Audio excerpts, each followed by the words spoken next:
हिमालय की गोद में बसा एक ऐसा स्थान जहां हर कदम पर प्रकृति अपना नया रंग दिखाती है। स्वागत है वैली ऑफ फ्लावर्स में।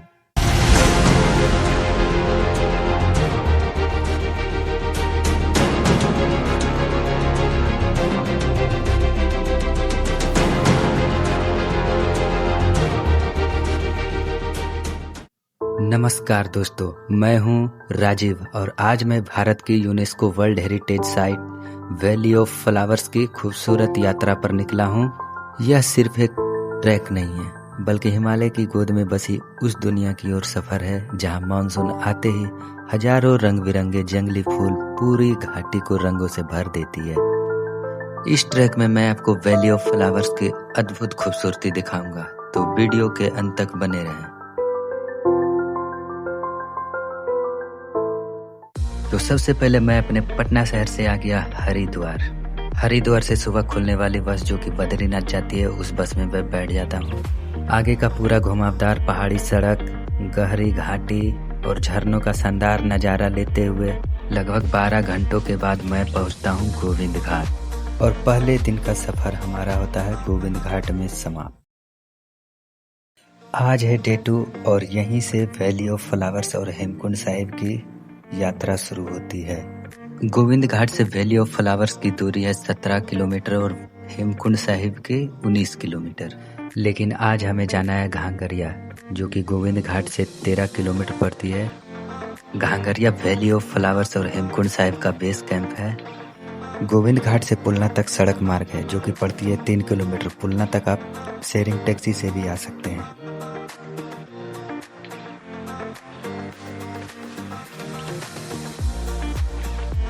पुलना से शुरू होती है घांगरिया के लिए 10 किलोमीटर का ट्रैक। इस ट्रैक में आपको घने जंगल से होकर गुजरना पड़ता है। झरनों का शानदार नज़ारा मिलेगा और साथ में लक्ष्मण गंगा नदी।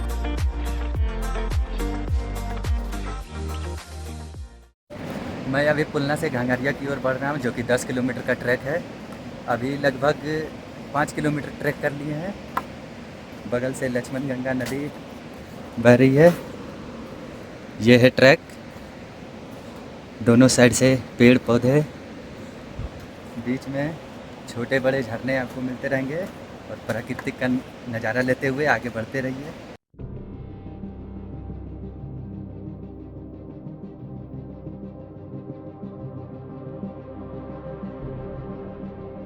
ये है भंडार गंगा।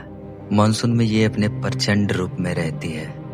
इसे पार करने के लिए 2 रास्ते हैं, एक लोहे का ब्रिज जिससे घोड़े खच्चर पार होते हैं और दूसरा जिससे मैं जा रहा हूँ। इस रास्ते में आपको लकड़ी और टिन से बने ब्रिज को पार करना होता है, जो कि काफी पुराना हो चुका है और आने वाले समय में ये कभी भी टूट सकती है।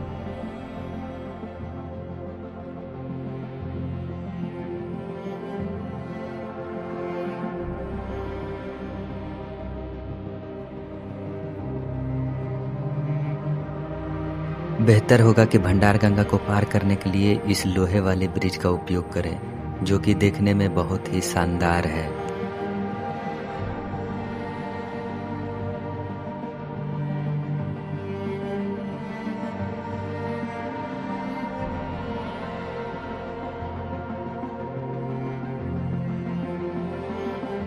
में जो ब्रिज है अभी उसको पार कर आगे बढ़ रहे हैं और ये इधर काफ़ी खड़ी चढ़ाई है। ब्रिज के उस पार तो थोड़ा ठीक था, नॉर्मल, लेकिन इधर काफ़ी खड़ी है।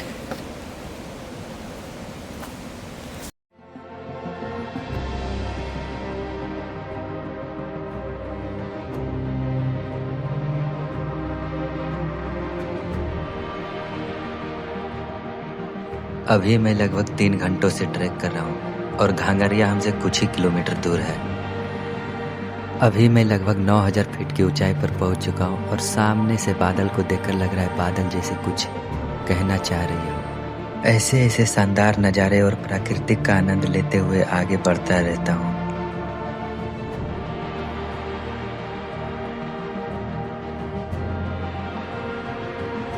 और लगभग 4 घंटे ट्रैक करने के बाद मैं पहुंचता हूं घांगरिया के कैंपिंग एरिया में।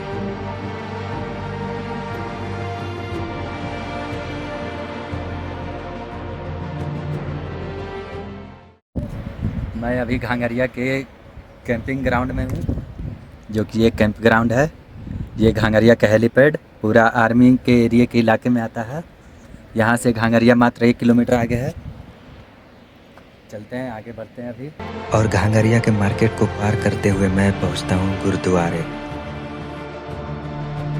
घांगरिया पहुँचने के बाद अगर आपके पास समय हो तो इस झरने के पास बैठकर आप जीवन का आनंद ले सकते हैं।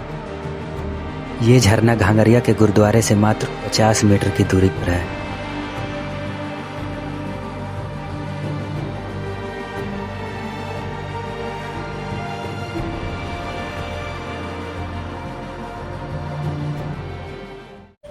अभी मैं जा रहा हूँ हेमकुंड की ओर।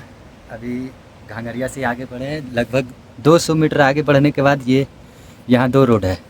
ये जो सामने वाला है ये हेमकुंड की ओर जाती है, और ये इधर पतली वाली फूलों की घाटी। तो इधर तो कल जाएंगे, अभी चलते हैं हेमकुंड की ओर। आगे देखते हैं, मौसम भी थोड़ा ख़राब हो रहा है। ये घांगरिया की ओर फूलों की घाटी, इधर हेमकुंड।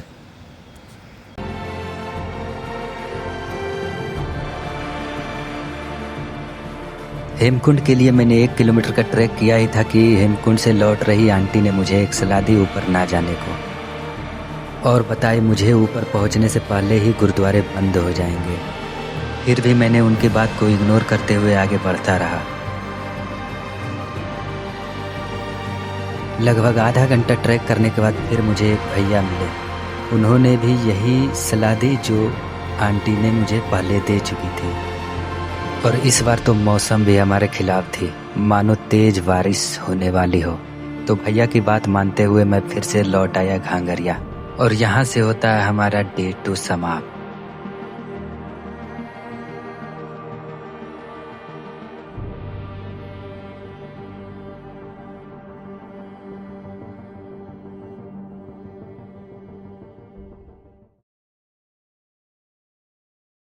मैं जा रहा हूँ वैली ऑफ फ्लावर की ओर।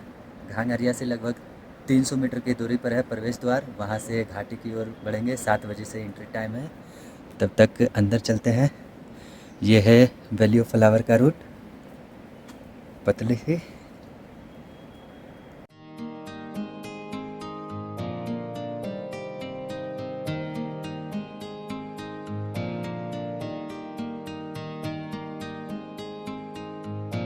तो मैं पहुंच गया वैली ऑफ फ्लावर्स के प्रवेश द्वार पे, और यहाँ मेरे सिवा और कोई भी नहीं, क्योंकि अभी गेट खुलने में 1 घंटे का समय था। यहाँ से पूरा घांगरिया वैली दिखाई पड़ती है। सुबह 7 से 12 वैली ऑफ फ्लावर्स का एंट्री टाइम है। अगर आप 12 बजे के बाद आते हो तो एंट्री नहीं मिलेगी, और एंट्री फी की बात करें तो 200 रुपये पर पर्सन है। एंट्री करने से पहले इस फॉर्म में नाम, पता, मोबाइल नंबर जैसे प्रमुख जानकारियां देने के बाद मैं एंटर कर जाता हूं वैली ऑफ फ्लावर्स में।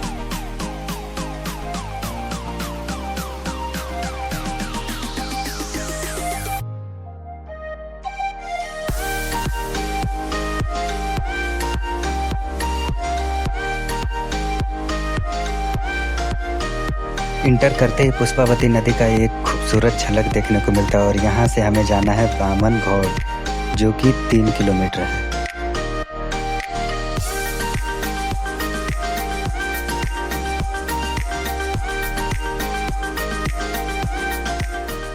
फूलों की घाटी जो है, इसमें जंगली जानवर भी रहते हैं, जो कि आप देख सकते हैं बोर्ड लगा हुआ है भालू प्रभावित क्षेत्र। तो इस एरिया से जल्दी निकलना होगा। आगे बढ़ते हैं। जंगली जानवर जो है वो रात में आते हैं, क्योंकि दिन में लोगों का आना जाना रहता है, जिसके कारण वो छुपते रहते हैं। यहाँ से आगे बढ़ने के बाद हमारे सामने होती है Pushpavati river bridge.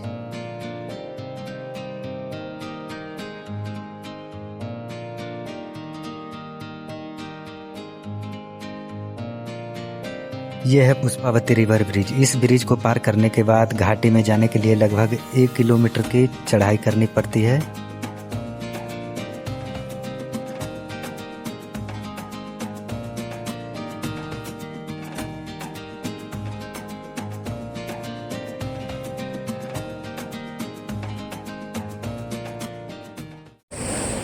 Pushpavati river cross करने के बाद घाटी तक जो ट्रैक जाती है काफ़ी खड़ी चढ़ाई है,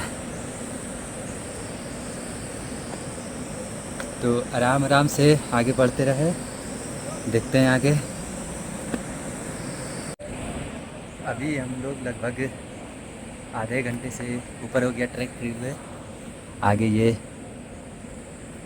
बामन घोड़ा 2 किलोमीटर, माइग्रेन लेनी 3.5, पुष्पावती रिवर बैंड 4.5 किलोमीटर। तो यहाँ से हरे भरे रास्तों से होकर आगे बढ़ता रहता हूँ और मैं पहुँचता हूँ टिपरा ग्लेशियर व्यू पॉइंट। अभी जो मैं खड़ा हूँ ये टिपरा ग्लेशियर व्यू पॉइंट, जो कि ये सामने है। अभी और आगे हमें जाना है, इधर से लोग जा रहे हैं आगे, बहुत लोग आगे हमसे आगे हैं, बढ़ते हैं आगे। और ये जो आपको फ्लैट लैंड दिख रही है ये है मार्गरेट लेगी ग्रेव, जो कि यहाँ से 2.5 से 3 किलोमीटर आगे पड़ता है। तो यहाँ से झरनों का आनंद लेते हुए मैं आगे बढ़ जाता हूँ और हमसे कुछ ही दूर पर बामन घोड़ है, देखते हैं क्या है वहाँ।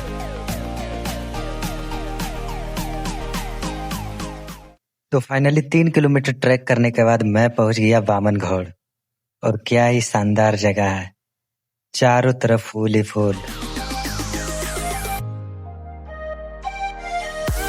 यहाँ पर आपको कई तरह के फ्लावर्स देखने को मिल जाएंगे, white, red, pink, yellow, purple, और बादलों से ढका पहाड़।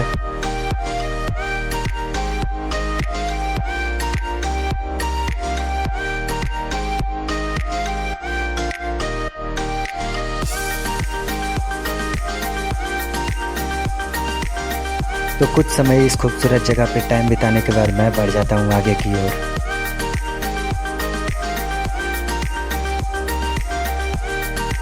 अभी मैं बामन घोड़ से आगे बढ़ रहा हूँ, जो कि पुष्पावती रिवर बेड की ओर जा रहा हूँ। यहाँ बामन घोड़ से 1.5 किलोमीटर आगे एक जगह है मार्गरेट लेगी ग्रेव, जो कि फ्लैट लैंड है, वहाँ काफ़ी सारे फूल हैं, तो अभी वहाँ चलते हैं। तो ग्रेव में जाने के लिए सीधे वाले ट्रैक से हमें नीचे की ओर जाना पड़ेगा, जो कि रोड पे दिख रही है 500 मीटर। तो चलते हैं अभी नीचे, देखते हैं कैसी है।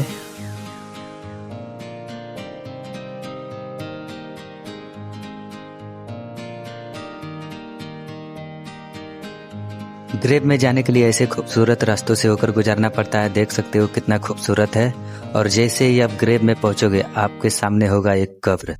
यह कब्र मार्गरेट लेगी का है, जो कि एक ब्रिटिश महिला थी। 1939 में वैली ऑफ फ्लावर्स यात्रा के दौरान एक दुर्घटना के कारण उनकी मृत्यु हो गई थी।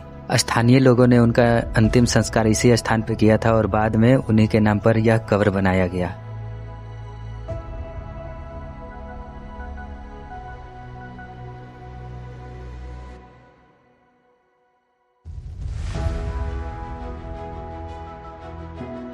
कुछ पल बिताने के बाद मैं बढ़ जाता हूँ रिवर बेड की ओर।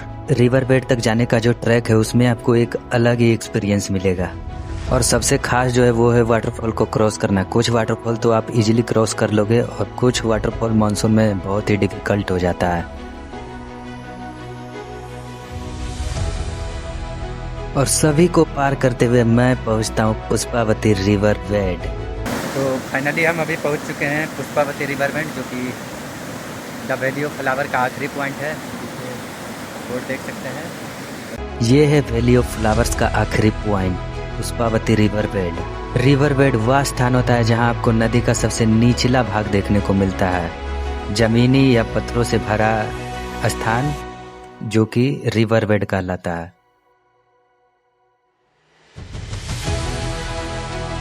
और यह जगह वाकई में बहुत ही खूबसूरत है, और यहाँ मैंने घंटों बैठकर जीवन का आनंद लिया, शहरों की शोर शराबा से दूर इन पहाड़ों वाली दुनिया में।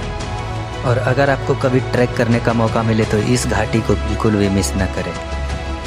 तो इस खूबसूरत सी जगह पे हमारा वैली ऑफ फ्लावर्स का ट्रैक होता है समाप्त।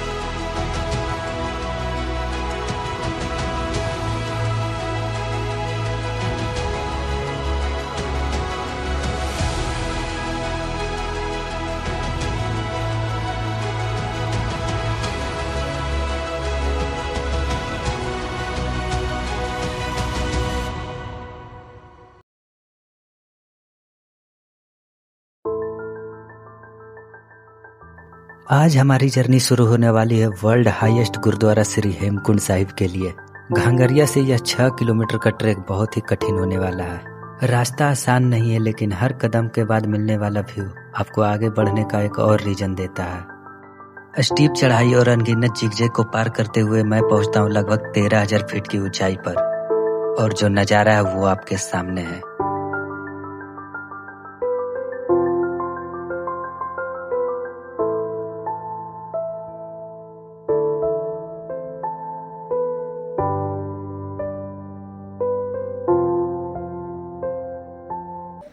अभी मैं लगभग 2.25 घंटे से ट्रैक कर रहा हूँ हेमकुंड की ओर, और ये जो सामने झरना बह रही है वहाँ से 2 रास्ते हो जाते हैं। एक ये प्लेन वाला जिससे घोड़े खच्चर जाते हैं, और वहीं से ये एक सीढ़ी वाला रास्ता शुरू होता है।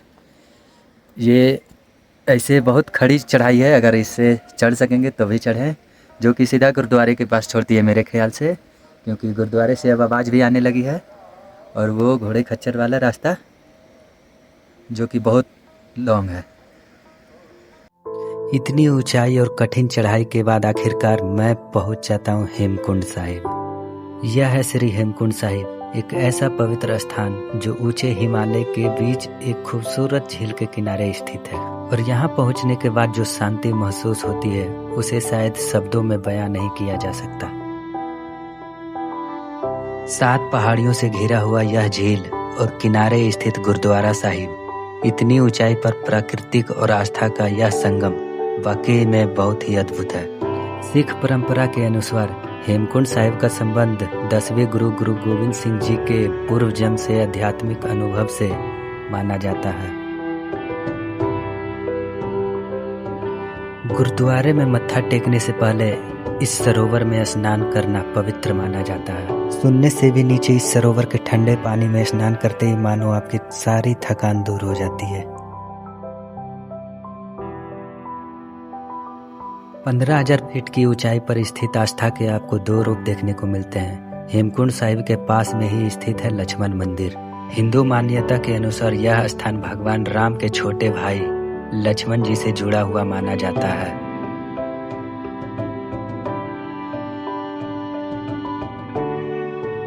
मान्यता यह है कि रावण के पुत्र मेघनाद के साथ युद्ध के दौरान घायल होने के बाद लक्ष्मण जी ने यहाँ तपस्या की थी। यह सिर्फ एक ट्रैक नहीं है, बल्कि प्रकृति के साथ साथ आस्था को करीब से महसूस करने का एक खूबसूरत अनुभव है।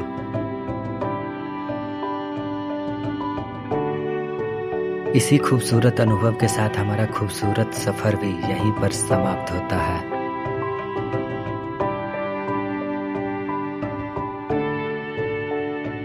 अगर यह यात्रा आपको पसंद आई हो तो वीडियो को लाइक और चैनल को सब्सक्राइब जरूर करें।